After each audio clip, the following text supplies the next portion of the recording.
do Livro de volta por aqui na Unicinos FM, também pela TV Unicinos. Hoje a gente conversa sobre Clarice Lispector, A Hora da Estrela. E antes de continuar conversando mais, né, sobre o livro, a gente chama novamente a professora aqui para conversar conosco, né, Camila? Isso, agora a professora Maria Helena fala sobre a importância da autora também, né, que isso é uma coisa bacana.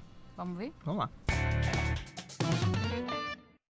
Clarice Lispector é uma autora que foi, sobretudo, muito valorizada depois dos anos 80, especialmente nas universidades. Até os anos 80, a Clarice era considerada uma escritora alienada, porque ela tinha uma escrita muito particular, a chamada escrita intimista, né? E ela faz parte do rol do que se convencionou chamar de literatura contemporânea, que é uma classificação bastante abrangente. E nessa classificação, a Clarice também destoa dos demais escritores, porque ela tem uma forma, uma dicção toda particular de narrar, né, as suas histórias. Ela trabalha basicamente com uma escrita em primeira pessoa, que muitas vezes é confundida com uma escrita de testemunho, né, e focaliza especialmente a questão existencial das personagens femininas, né. E essas personagens, elas estão sempre em constante busca a sua essência, a sua identidade, as questões que estão relacionadas à própria existência em última instância, né? E muitas dessas personagens, elas vivenciam o que se convencionou chamar de epifania, né? Que é uma espécie de um fenômeno que é desencadeado por alguma coisa externa, né? Que faz com que o personagem tenha uma espécie de revelação interior, né? E nessa revelação interior é como se uma espessa camada de uma névoa se rompesse, né, e ele tivesse uma revelação sobre a sua própria existência, o seu estar no mundo. E daí a dificuldade de compreender a Clarice num período bastante difícil e conturbado da história brasileira, do período da ditadura militar, em que grande parte dos intelectuais e dos escritores se preocupavam com as questões políticas, com as questões históricas, de denúncia da falta de liberdade. Então, Clarice ser considerada muitas vezes pelos seus pares como uma escritora alienada, né? Mas, felizmente, a partir dos anos 80, ela passa a ser bastante estudada nos meios acadêmicos e ter a sua escrita bastante valorizada também e ser destacada como uma das escritoras mais importantes da literatura brasileira e por também ter uma forma única de narrar e de construir suas personagens.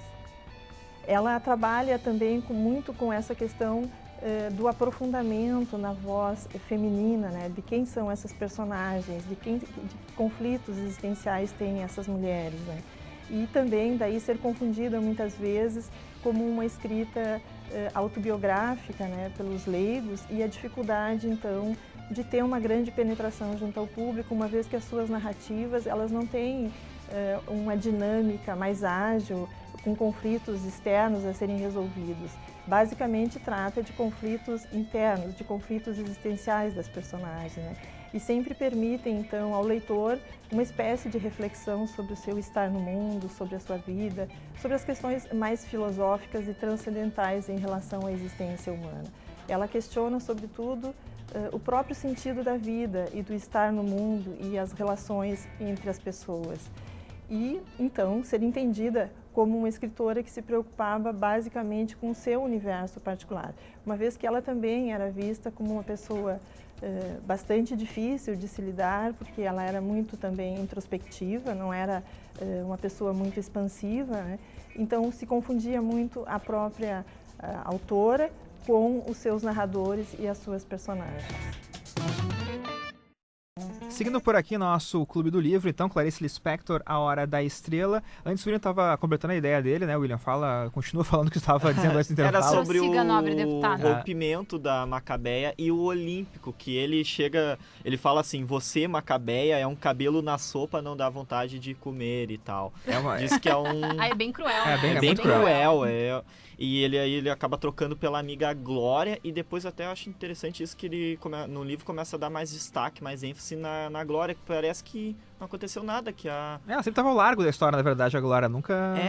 A Glória era amiga do trabalho, a colega do trabalho, que era uma boa datilógrafa, né? Diferente da Macabeia, tinha atributos físicos que a Macabeia não tinha, né? Tem tudo isso. A Macabeia, ela não sofre com o rompimento do primeiro amor, que seria o amor dela. Ela não sente nada, ela começa a rir e leva tudo isso... Porque ele conta pra ela, né, que ele tinha conhecido outra moça, que essa moça era a Glória, mas ela continua a vida como se nada tivesse acontecido, como se ela não tivesse perdido nada. Será que ela perdeu alguma coisa mesmo? Será que ela perdeu? Enfim, essa relação ela existia mesmo, e aí até no livro coloca assim, bom, tristeza era coisa de luxo, né, era questão de luxo. Então ela resolveu continuar vivendo. E um aspecto que é interessante, que o Olímpico sempre dizia pra ela, que nos encontros acabava sempre chovendo. E ele falava, Macabeia, você sempre chove. Muito azarada, como se ela também fosse azarada, né? Não bastava ser feia, era azarada também, né? Ele tinha uma ideia assim dela, eu acho. A Macabeia nunca sabia exatamente o que falar também nos encontros. Ela... Por exemplo, uma hora num encontro eles pararam em frente a uma vitrine de uma ferragem e a Macabeia, para evitar aquele silêncio inquietante, fala: eu gosto tanto de parafuso e prego, e o senhor? É um encontro realmente muito caloroso, com certeza, muito bizarro isso. Eu acho muito engraçado, assim, os diálogos entre os dois. Outra característica da Macabeia, assim, que eu também acho interessante e que dá aí esse contorno psicológico dela ser essa pessoa também muito... conformada, enfim, com as coisas que acontecem e tal, tem uma visão bem assim, é a coisa dela sempre pedir desculpa. Ela sempre pede desculpa, né? E às vezes as pessoas até comentam com ela, assim, mas não ela tem um precisa sentimento que pedir parece inferior, desculpa. né, a todos, né? Ela sempre se sente inferior a todos, então por isso que talvez ela... Então, ou talvez isso também dá um tom, assim, pra ela, né? Como se ela sempre também se achasse menos, né? Ela se menosprezasse. Então, mesmo que ela não tivesse feito nada de errado, ela pede desculpa. Tanto que... no episódio ali que o chefe dela, que é o Raimundo, observa o trabalho dela, que é ruim, que ela é uma datilógrafa péssima. Então, meio que avisa ela, vou te demitir. E aí ela fica dizendo, desculpa. E isso, ele fica penalizado com isso. Então... Não sei se vai ser pra agora, viu, que eu vou te demitir. Isso desarma o chefe, na verdade, toda aquela subserviência dela. Porque ele, né, ele fica assim, até sem coragem de demitir ela, né? Ele fica com pena. Um ponto que eu queria chamar nessa história também é que o Rodrigo SM, que é o narrador da história, tem um momento que ele fala que ele é muito mentiroso na vida, mas escrevendo não. Eu fiquei pensando, mas será que ele realmente não mente também nessa história? Porque, afinal de contas, é uma história que ele diz ser real, que ele tá contando de uma mulher que não tem nenhum atributo e que ele é apaixonado por ela em alguns momentos, outros momentos ele odeia ela, mas o quão isso é verdade do relato dele, né? O quanto isso, na verdade, pode não ser uma grande mentira que ele tá criando. E ele até fala dessa questão da mentira, que tô com a página 69 aqui aberta, e aí ele fala que da questão que a Macabeia, de uma certa forma, ela mentia também porque ela tinha vergonha da verdade, e que a mentira era tão mais decente, achava que a boa educação era saber mentir. Então, mesmo ela vendo até a própria Glória com o Olímpico deles...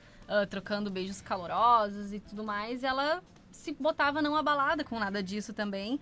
E como se, enfim, ela não teria inveja da colega e tal. E até a Glória, por remorso, fala pra Macabeia, né? O Olímpico é meu, mas na certa você arranja outro namorado. E aí ela até comenta nesse momento da questão da cartomante. E aí a Macabeia fala, mas é muito dinheiro, caro, né? Como é que funciona? E nesse aspecto é interessante porque o autor fica 3 dias... longe da história. Não sei se vocês lembram desse trecho que ele coloca, né? Ele interrompe a história por uns 3 dias. Tem meio que um piti ali no meio. E só pra depois ele poder retomar, e aí já retoma nessa questão, enfim, acredito eu, já pra... Isso coloca... Pra gente indo pra questão da cartomante. Coloca o leitor na cabeça do escritor, né? Isso que é interessante também, né? Porque a gente fica meio que sabendo dos bastidores também, do jeito que a história foi criada, né? Então, por exemplo, ele teve um problema, ele poderia deixar de passar, né? Não, segue a história. Mas ele foi... A Clarice Lispector e, no caso, o autor, o Rodrigo SM, sentiram-se obrigados a contar isso pro leitor, né? Olha, eu tive problemas, parei durante 3 dias. E essa parada também o distancia da história um pouco. E ele comenta isso também na história. Eu acho esse trecho também do livro muito interessante, essa parte do livro que é a ida da Macabeia à cartomante. Então, isso aí dá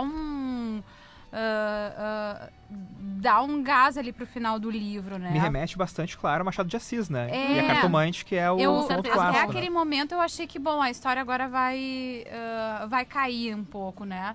E aí eu acho que esse trecho aí da Cartomante dá um impulso ali pro rumo ao final do livro, né?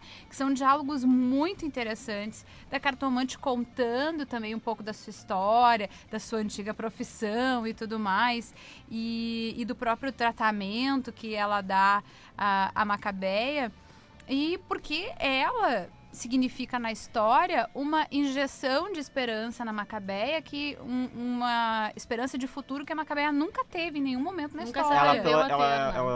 Ela era tão vazia, nunca tinha sentido a sua existência, né? Daí no final ela vai lá pra rua, como diz aqui no livro, grávida de futuro. Mas é interessante também que a Cartomante é a primeira pessoa que fala pra ela o quanto ela é infeliz também. Até o momento que ela conversa com a Cartomante, ela nunca tinha percebido que ela era infeliz, mas a Cartomante começa a conversar com ela, olha, mas que vida miserável é essa que você vida tem? É horrível, interessante. né? Ela se Ela obrigava a ser feliz. Uhum.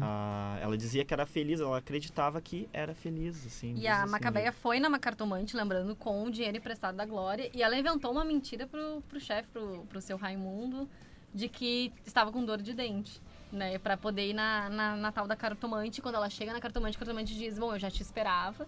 E aí começa a contar essas questões que a Camila comentou agora, enfim, da própria vida dela e das experiências que ela teve, algumas coisas até mais pesadas, assim, e a Macabeia ali ouvindo tudo. Mas essa madama, Carlota, ela acaba acertando sobre o passado da Macabeia, nesse sentido da vida miserável, da vida horrível, e fala sobre o presente, de que ela ficou com pena da Macabeia, e sugere até que a Macabeia não pagasse a consulta, né? Enfim, por pena da Macabeia de ver, bom, mas ela tem uma vida tão miserável. Mas vocês observaram que até aquele momento, quando a Macabeia ainda não tinha pago a consulta, ela falava da vida desgraçada da Macabeia. Quando a Macabeia fez menção, então, que ia pagar a consulta, ela começa com as previsões boas, né? Porque justamente a Macabeia não estava acostumada a ter nenhum tipo de gentileza, generosidade.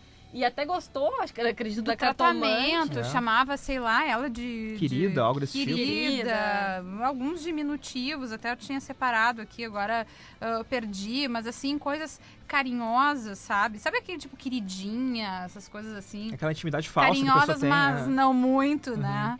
Então, isso é interessante. E a Vanessa falou antes da dor de dente, me lembrei de uma coisa que eu queria comentar desde o primeiro bloco, na verdade, do programa, que o Rodrigo SM, ele fala que durante todo esse livro, a dor de dente é constante. Então é meio que um sentimento que ele passa, e que durante o livro também tu pode ouvir tambores de soldados no começo, antes de começar a história. Então ele meio que vai também andando, né, essa ambientação, e depois violinos. Então a história toda tu tem que imaginar que tem violinos ao fundo. É que a dor de dente é o incômodo que tu vai sentindo na É. história Aquele- o tempo todo. Porque tu aquele te barulho sente- incomodante. te sente incomodado com aquela narrativa, com aquela vida desgraçada E que, achei muito que a Clarice Macabeia não leva. estava com câncer nessa época? Ela tava, até que eu quero comentar depois nas considerações, até pra gente poder comparar o que estava acontecendo na vida dela realmente com o que ela traz no livro. Acho que tem algumas questões que dá pra gente trazer, sim. Vamos fazer intervalo então agora, para Vamos depois lá. chamar as considerações finais então aqui do Clube do Livro, a gente já volta.